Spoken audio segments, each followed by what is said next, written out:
Hi everyone, this is the rationalization of our free quiz on bacteriology. I'm Dr.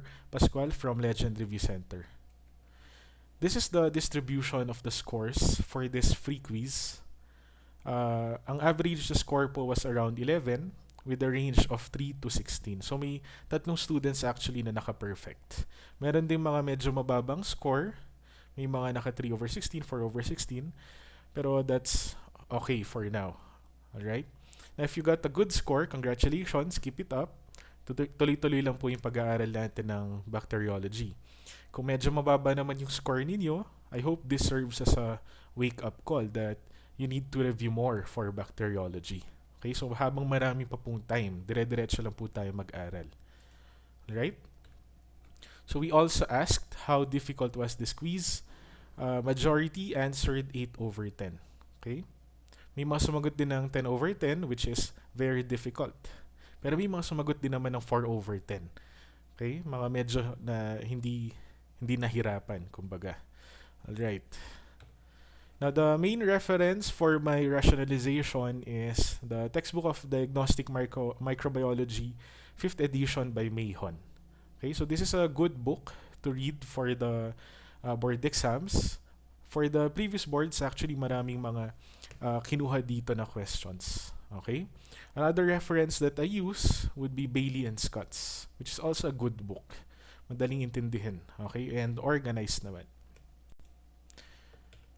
Okay, commercial lang po before we begin. We would like to invite you to join our online review program for medical technologists. This will start on June 28th. Okay? And ongoing pa rin pong enrollment. You could still enroll. Yung ibang students po na naka-enroll, they already received their handouts actually. Okay? So, yun po. If you want to avail of this program, please contact us through our Facebook page. Okay, so let's go to our first question. Small intracellular gram-negative cocci were observed in a centrifuged spinal fluid sediment as presented in the upper photomicrograph. A clinical diagnosis of meningitis was suspected. Yellow-gray colonies after 24-hour incubation had been observed on blood agar. Based on the carbohydrate utilization tube reactions observed in the lower photograph, what is the presumptive identification of this isolate? So the correct answer here is Neisseria meningitidis. So as you could see here, dito sa upper left, you have here small intracellular gram-negative cocci. Okay? So pag nakita nyo yan, you should be thinking of Neisseria. Dito sa baba, you have the results of your carbohydrate utilization tube reactions. And ang nag-positive po would be glucose and maltose, which leads us to the identification of Neisseria meningitidis. Okay, so let's talk about your cysteine trypticase agar, okay, which is used in the carbohydrate utilization test. So here, different carbohydrates are incorporated into your CTA tubes, and these carbohydrates are oxidized into organic acids that change the phenol red into a yellow color. So ang positive result po dito would be yellow coloration in the upper layer of the medium. Okay?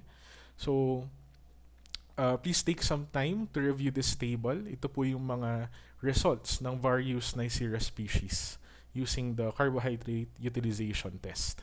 Okay? So, si Neisseria gonorrhoeae, positive po siya for glucose utilization. Si Neisseria meningitidis naman, positive for both glucose and maltose. Neisseria lactamica, positive for glucose, maltose, and lactose. Neisseria sicca would be positive for glucose, maltose, and sucrose. So as you could see, may pattern, diba? So si gonorrhoeae, letter G, glucose. Meningitidis, maltose, letter M. Okay, plus glucose. Si lactamica, letter L, may lactose din siya na positive. Si Neisseria sicca, letter S, sucrose. Okay? Si Neisseria elongata, negative for all, as well as Moraxella catarrhalis. Alright? So please review this table. Let's talk about Neisseria meningitidis. Neisseria meningitidis is an intracellular small gram-negative cocci. Children and adults may carry Neisseria meningitidis bacteria in the oropharynx. So pwedeng maging carrier po tayo ng Neisseria meningitidis. This can potentially spread to the meninges and the brain. from dissemination of oropharyngeal infections. And eventually, this could cause meningitis. So usually, ang presentation nito, may signs and symptoms yung pasyente ng meningitis. Tapos, once na kumuha ng CSF, in the CSF, you would demonstrate microscopically this intracellular gram-negative cocci. Okay? Then, of course, after that, you do your biochemical tests. Next question. Which of the following organisms typically produce umbilicate or depressed center concave colonies? So the answer here would be Streptococcus pneumoniae. Streptococcus pneumoniae is known for its umbilicate colonies that have been compared to coins due to the depressed centers and raised edges. So you could see here on the picture on the right, this umbilicate colonies. So makita nyo sa gitna, may depression. This would be seen usually in old colonies undergoing autolysis or self-digestion. And this causes the collapsing of the center of the colonies. This autolysis could actually be enhanced by bile. And that's the principle of the bile solubility test for Streptococcus pneumoniae. Okay? So that's one of the tests na pwede natin gamitin for Streptococcus pneumoniae. Next question.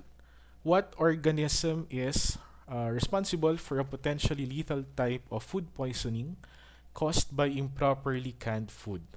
Okay, so the answer here would be Clostridium botulinum.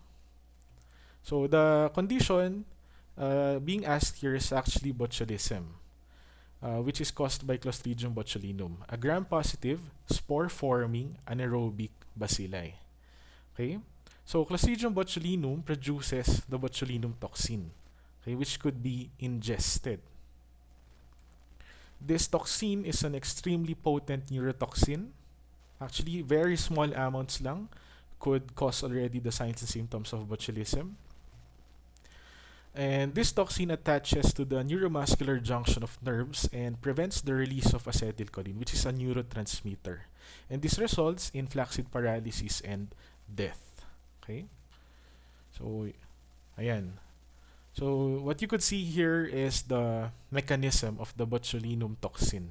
So, normally, okay, in the neuromuscular junction, yung neuromuscular junction, by the way, is the junction between your axon terminal, yung dulo po na neurons, and your muscle. Okay?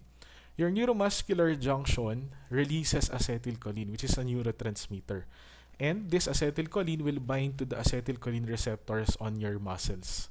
Once the acetylcholine binds on its receptor, this will trigger a cascade of events leading to muscle contraction. So, if you have the botulinum toxin, this botulinum toxin will actually prevent the release of acetylcholine. So, hindi mo mailabas yung acetylcholine from the vesicles in the axon terminal. And what happens is that walang mangyaring contraction kasi walang didikit dun sa acetylcholine receptor. This now leads to the manifestation of flaccid paralysis. Eventually, this can cause death due to respiratory failure. Remember, yung diaphragm po natin, muscles din yan. Okay? So, maapektuhan din po siya ng botulinum toxin. Alright? So, that's botulism. Okay, next question. Which of the following images shows a gram stain that is consistent with Nocardia species? So, the answer here would be letter C. Okay, so what you could see here in the picture are actually branching na appearance ng bacilli. Okay, this is associated with Nocardia. So let's describe your Nocardia species. Nocardia are aerobic, branched, beaded, gram-positive bacilli. Okay, take note of the keyword branched. Right? So, it is also modified acid-fast positive, meaning it is weakly acid-fast, using weak acid as the decolorizer during acid-fast staining. The colony and microscopic morphology, as well as the types of infections caused, sometimes resemble those of fungi. Kaya nga, si Nocardia ay isa po dun sa mga tinatawag nating fungus-like bacteria. The other fungus-like bacteria would be your Actinomyces. Okay, so Nocardia and Actinomyces po yung mga fungus-like bacteria. To differentiate, your Nocardia is aerobic. Okay, Actinomyces on the other hand is anaerobic. Alright? Another differentiation is that Nocardia is partially acid-fast, unlike Actinomyces. And Nocardia is commonly found in soil. Okay, yung Actinomyces po naman is a commensal in the mouth, GI tract, genital tract. Okay? So Nocardia nasa environment, nasa soil po siya. Okay? Generally, infections caused by Nocardia occur in immunocompromised patients. So that's your Nocardia species. Again, remember, fungus-like bacteria po ito. So microscopically, you will see this branching appearance ng bacilli. Next question. The red ring at the top of the media in this tube indicates a positive indole reaction. The precursor substance in the medium from which indole is produced is, so the answer here would be tryptophan. So this question is actually about the indole test. Let's discuss your indole test. The indole test is used to distinguish Enterobacteriaceae. Okay, wherein Escherichia coli is positive, Klebsiella is negative, as well as Enterobacter. You can also use this to differentiate Proteus vulgaris from Proteus mirabilis. Proteus vulgaris is positive for the indole test. Okay? So, in the indole test, tryptophan in the medium is oxidized by certain bacteria which produce the enzyme tryptophanase. So, para maging positive po yung test na to, kailangan yung bacteria nagpo-produce ng tryptophanase. Indole, which is produced through the enzymatic reaction, reacts with para-dimethyl aminobenzaldehyde to form a red product, okay, which is also your positive result. Positive result, red ring at the interface of the reagent and the broth. May mga variable din na results, which appears as an orange ring, and this is possibly due to the production of scatole. Negative reaction, no color development.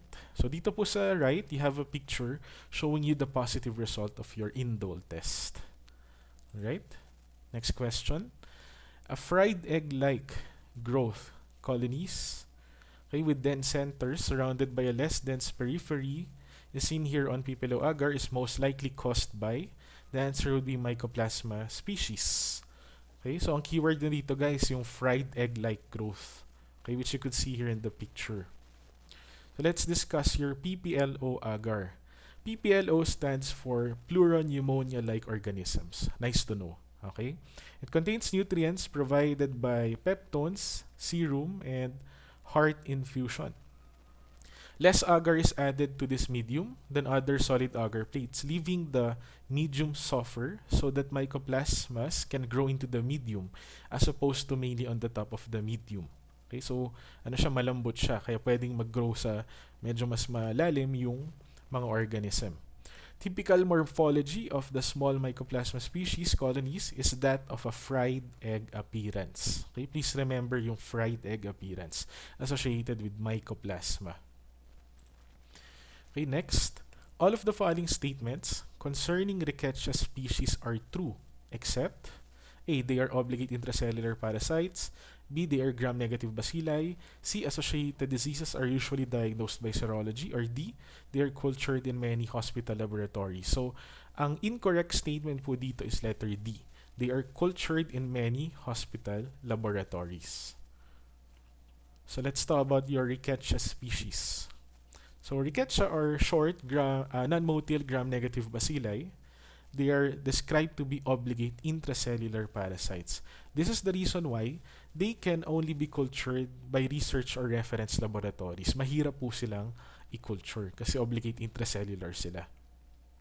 So, the diagnosis relies on clinical findings with acute and convalescent serology. More of serological tests yung ginagamit.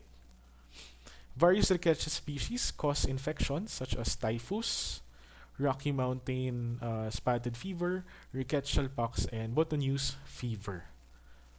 Okay, so these are your various rickettsial species and the associated diseases. So please take some time to review this table. Okay, i-memorize nyo po yung disease na kinukos ng bawat rickettsial species dito. Okay, so commonly ang mga tinatanong dito si Rickettsia prowazekii, which is the causative agent of epidemic typhus and Brill-Zinsser disease. Si Rickettsia typhi naman is the cause of endemic typhus. Okay? Huwag pong pagbabalik ta rin. Si Rickettsia prowazekii, siya po yung nagkakos ng epidemic typhus. Palatandaan natin dito guys, Rickettsia prowazekii, pro siya. Okay, professional. So siya yung mas malakas kumbaga. Okay, just for the sake of memorization. Okay? So siya yung nagkakos na epidemic. Si Rickettsia typhi naman, endemic. Rickettsia rickettsii causes your Rocky Mountain spotted fever. Rickettsia conori causes your Botulinum fever. Then you also have Rickettsia australis, Rickettsia siberica, and Rickettsia acari. Si Rickettsia acari, tinatanong din minsan, ang sakit na associated sa kanya is Rickettsial pox. Alright? So again, please review this table. Okay? Review nyo na rin guys yung mga reserve one nila. Illustrated in this photograph are colonies growing on the surface of a chocolate agar plate. The colonies were recovered from a subcutaneous infection of the forearm and had a bleach-like odor. The most likely identification would be, so you have here a picture showing you your pitting colonies. Okay? Ang identification po nito would be Eikenella corrodens. So let's talk about Eikenella corrodens. Eikenella corrodens can be presumptively identified by demonstrating colonies that are distinctly pitting. Okay, so nagpipit po yung colonies, meaning bumabaon. Okay? Plus demonstration of a bleach-like odor. So Eikenella corrodens is associated with skin infections, okay, which are almost always related to human bites. Since your Eikenella corrodens is part of the normal oral flora. So pag tinanong kayo about human bites and yung usual na associated na organism dyan, that would be Eikenella corrodens. So dito may picture tayo sa baba showing you the pitting colonies. Next, an unidentified colony was inoculated to the surface of a filter paper strip impregnated with cytochrome oxidase reagent. So ang tanong dito is actually about the oxidase test. The oxidase reagent is your dimethyl paraphenylene diamine dihydrochloride. Okay? And this is shown dito sa picture. The family of bacteria ruled out by the reaction is, okay, so for you to be able to answer this, dapat alam yung ibig sabihin nung nandito sa picture. Yung nandito sa picture would actually be the positive result of your oxidase test. Okay, positive po yan. So, sa mga organisms na nandito, ang oxidase negative po, okay, which is incompatible with the picture, would be Enterobacteriaceae. Okay, members ng Enterobacteriaceae. Okay, so let's discuss the oxidase test. The oxidase test is a good test to differentiate Enterobacteriaceae from non-fermenters. Okay, this is also used to distinguish cytochrome-containing genera like Neisseria, Aeromonas, Pseudomonas, Campylobacter, and Pasteurella. Right, mga oxidase positive sila. So the principle is as follows. Cytochrome oxidase, in the presence of atmospheric oxygen, oxidizes tetramethyl paraphenylene diamine dihydrochloride, which is your oxidase reagent, to form a colored compound which is indophenol. Okay? So positive result, maroon-violet color within 30 seconds, like what could be seen here on the picture on the right. Right? So that's the oxidase test. Let's go to the next question. A rectosigmoidoscopy revealed pseudomembranes in a patient with severe diarrhea following prolonged treatment with ampicillin. Which of the following organisms is most likely to be isolated? So, mga keywords na dito guys, pseudomembrane, tapos may prolonged treatment ka with an antibiotic which is ampicillin. So, ang organism po na associated dito usually is Clostridium difficile. Okay? So, Clostridium difficile is a gram-positive, anaerobic, spore-forming bacillus that produces a strong toxin. Okay? Clostridium po ito. Remember, this is one of your spore-forming genera. The other spore-forming genera would be Bacillus. And to differentiate these two spore-forming genera, you just need to take a look at the oxygen requirement. Ang mga Clostridium po, anaerobic. Bacillus naman, aerobic. Alright? So this is a common cause of antibiotic-associated diarrhea and pseudomembranous colitis. Okay? So, nakikita po ito sa mga pasyente na prolonged antibiotic use. The problem here is that If you take antibiotics for a very long time, nadi-disrupt yung normal flora ng gut natin. So eventually, your Clostridium difficile will outgrow the other organisms. Okay? Then you will have pseudomembranous colitis. So dito sa picture natin on the left, you would see the pseudomembrane, okay, in the intestines of the patient. Kaya pseudomembranous colitis. Okay? Next question. Which of the following Mycobacterium species is positive for nitrate reduction? So pag nakita niyo yan, nitrate reduction na positive, isa lang iisipin nyo guys na Mycobacterium. That's Mycobacterium tuberculosis. So let's describe Mycobacterium tuberculosis. Mycobacterium tuberculosis is obligate aerobic. Okay? It is slow growing. Matagal-tagal pong i-culture ito, kaya usually hindi naman na natin siya kinu-culture. Typically raised, non-pigmented, dry, rough, buff, colored colonies. Okay? Yan po yung description ng colonies na Mycobacterium tuberculosis. Buff-colored meaning tan-colored. Okay? Buff-colored siya kasi hindi po siya nagpo-produce ng pigment. Okay? Niacin accumulation positive. Okay? Pag nakita niyo po yan, Mycobacterium na niacin accumulation positive, think of Mycobacterium tuberculosis. Catalase positive din po siya. Okay? So, yan yung mga characteristics na tatandaan natin about MTB. Next question. When an unknown member of Enterobacteriaceae family is recovered in primary culture, which key characteristics would lead you to suspect Klebsiella pneumoniae? So, ang tinetest dito is your knowledge about the characteristics of Enterobacteriaceae. Okay? So, A, indole production. B, absence of motility. C, positive ornithine decarboxylase. Or D, positive phenylalanine deaminase. So, ang sagot po dito, absence of motility. Remember, sa Enterobacteriaceae, most of the members are motile.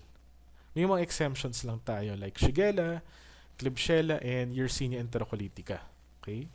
Although si Yersinia enterocolitica, motile po siya at room temperature. Alright? Ang indole production, hindi po natin pwedeng gamitin yan kasi maraming indole positive, maraming indole negative na Enterobacteriaceae. Positive ornithine decarboxylase, mali din po. Ang Klebsiella pneumoniae, negative po dyan. Okay? Negative din po siya for phenylalanine deaminase. Okay? So, please review this table. You have here the summary of key reactions for Enterobacteriaceae. So, sa Enterobacteriaceae, ang daming test actually. Okay? You can go over all of these tests, pero ang mas mahalaga, tandaan niyo yung mga key reactions because this will help you in answering questions about Enterobacteriaceae. Okay? So, lactose negative. So, marami-rami yan. Mas madali actually i-memorize yung mga lactose fermenters. Okay? Yung mga lactose fermenters would include Escherichia, Klebsiella, Enterobacter. Okay? EKE. H2S positive naman would include Edwardsiella, Salmonella, Citrobacter, Proteus. VP positive, Klebsiella, Enterobacter, and Serratia. PD positive would include Proteus, Morganella, Providentia, and Klebsiella. However, Klebsiella is a slow PD positive organism. Urease positive naman, Proteus, Morganella, and Providentia. Okay? Tapos yung non-motile natin at 35 degrees Celsius would include Shigella, Klebsiella, and Yersinia. Ang mnemonics po natin dito guys, SKY. S-K-Y. Although again, let me remind you, Yersinia is motile at room temperature at 22 degrees Celsius. Okay? So again, take some time to review this table. Next question. Which of the following is the most likely identification of an acid-fast bacilli recovered from an induced sputum with these culture findings? Slow growth at 37 degrees Celsius, niacin test negative, pigmented photochromogenic, nitrate test positive, catalase positive. Using what we have learned a while ago, we can eliminate actually Mycobacterium tuberculosis. Remember, si Mycobacterium tuberculosis, niacin positive. Okay? Tapos, non-pigmented siya. Okay? So, ang sagot po dito actually is Mycobacterium kansasii. Let's describe Mycobacterium kansasii. Mycobacterium kansasii is photochromogenic, meaning it forms a pigment when exposed to light. but are non-pigmented in the dark. Strongly catalase positive po siya, strong nitrate reducer, but niacin accumulation negative. M. kansasii produces a chronic lung infection that closely resembles pulmonary tuberculosis. So what you could see here on the left are the colonies of M. kansasii. Okay, yung nandito sa baba, okay, yan yung mga colonies na nag-form ng pigment. Okay, after exposure to light. Okay, kaya described to be photochromogenic si M. kansasii. Okay, let's also discuss photoreactivity, which is a characteristic used to group your Mycobacterium species. Mycobacterium species have traditionally been categorized into three groups according to their photoreactive characteristics. So these three groups are your photochromogens, which produce carotene pigment on exposure to light. Okay, so the color ranges from pale yellow to orange. Scotochromogens are species that produce pigment in the light or the dark. So both light and dark pwede sila mag-form ng pigment. And you also have your non-chromogenic or non-photochromogenic Mycobacterium, which includes your MTB. The colonies are described to be buff or tan in color and are non-photoreactive. Exposure to light does not induce pigment formation. So yan po yung three groups according to photoreactivity. Now you have this table from Mahon, okay, enumerating the various Mycobacterium species and kung saan group po sila kabilang. Please take some time to review this table. Okay? So yung mga notable na organisms dito would include your Mycobacterium tuberculosis, which is again a non-chromogen. You also have M. avium intracellulare, which is also a non-chromogen. Also M. bovis, M. ulcerans. Yan yung mga common dito sa non-chromogen. Then you also have the rapid grower non-chromogen, which includes your Mycobacterium chelonae and Mycobacterium fortuitum. Yung mga photochromogens niyo would include Mycobacterium asiaticum, Mycobacterium kansasii, Mycobacterium marinum, and Mycobacterium simiae. By the way, ang palatandaan ko dito guys, si M. kansasii, naalala ko siya na photochromogen kasi ang palatandaan ko dito, it is always sunny in Kansas. Okay, Kansas is a place. So isipin nyo sunny lagi doon. Okay, photochromogen. Scotochromogens would include M. cordonei, M. schulgai, M. scrofulaceum, M. xenopi, as well as M. flay and M. smegmatis. So again, take some time to review this table. Pause nyo muna yung video. Okay, tapos basahin nyo yung table na to. Next question, which of the following is a non-fermenter? So the answer here would be Pseudomonas aeruginosa. Yung mga ibang choices po, these are actually members of Enterobacteriaceae. And we know that members of Enterobacteriaceae are fermenters. They all ferment glucose. Si Pseudomonas aeruginosa on the other hand is a non-fermenter. So let's take a look at the key characteristics of Pseudomonas aeruginosa. Pseudomonas aeruginosa produces pyoverdine, which is a yellow-green or yellow-brown pigment, okay, and pyocyanin, which is a blue water-soluble pigment. Combination of these two pigments produces the characteristic green color of the colonies of Pseudomonas aeruginosa. Okay? It is beta-hemolytic on sheep blood agar. It produces a fruity grape-like odor due to the production of 2-aminoacetophenone. Okay? So pag nakita niyan, fruity grape-like odor, that's associated with Pseudomonas aeruginosa. It grows at 42 degrees Celsius, positive for denitrification of nitrates and nitrites, positive for arginine dehydrolase, positive for citrate, positive acetamide utilization. Please remember this. Okay? Recall question po yan. And positive growth on cetrimide agar, which is a selective and differential medium for the identification of Pseudomonas aeruginosa. This also enhances the production of the two pigments produced by Pseudomonas aeruginosa. Okay, cetrimide agar para po kay Pseudomonas aeruginosa. Okay, next question. Medyo mahaba yung question. A blood culture yielded an organism with the following reactions. TSI, K over A, gas, production positive, H2S positive, citrate positive, indole negative, lysine positive, ornithine positive, motility positive, phenylalanine negative, ONPG negative, urease negative. What is the most likely identification of this organism? Okay? Now, actually, guys, sa dami-dami ng blood, ng mga biochemical test na yan, okay, even by just looking some of them, ma-identify nyo ng organism eh. Okay? Like for example, yung TSI, K over A. Pag alam nyo na K over A yung organism, alam nyo na hindi po siya lactose fermenter. Okay? So, ma-eliminate nyo na si Enterobacter, which is one of your lactose fermenters. Okay? Gas positive, H2S positive. Okay? So, H2S positive, ang iisipin mo, si Salmonella. Okay? Citrobacter, pwede din. Okay? Ano pa? ONPG negative. Okay? If you want to differentiate Citrobacter from Salmonella, you look at the ONPG. And si Salmonella po, ONPG negative. Alright? Urease negative, so that is used to eliminate your protease. Sagot po dito, Salmonella. So again, go back to the table a while ago. Aralin niyo po yung mga key reactions po natin for Enterobacteriaceae. So let's describe Salmonella. Salmonella is a non-lactose fermenter. TSI K over A, H2S positive po ito dapat, guys. Okay, H2S positive. Right? Okay, paki-disregard yun na sa slide. Positive po siya for lysine and ornithine decarboxylase reaction. Okay, and ONPG negative. Okay, remember this characteristic because this is used to differentiate Salmonella from Citrobacter. Okay? So, I think this is the last question.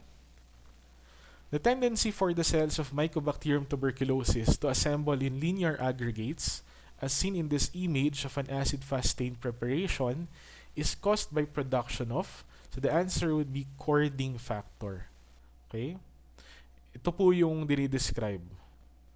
Ayan, yun nasa picture dito sa right side. Assemble in linear aggregates. Nag-aggregate sila together, nagkukumpulan sila. Okay, so that's due to cording factor.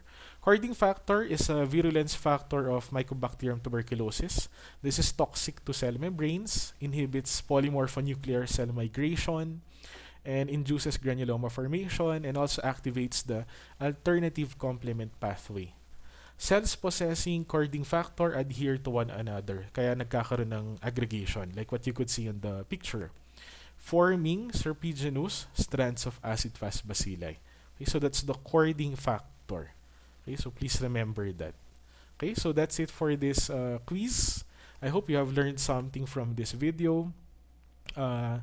Tuloy-tuloy lang guys no, yung pag-aaral natin ng bacteriology. Kahit na postponed yung board exam, wag po tayong mawalan ng gana. Kasi pag nag-aaral tayo, we are gaining. Hindi naman tayo nagluluse. Walang mawawala sa atin pag nag-aaral tayo. Okay? So basa lang ng basa. I suggest na habang may time, go back to your books. Okay?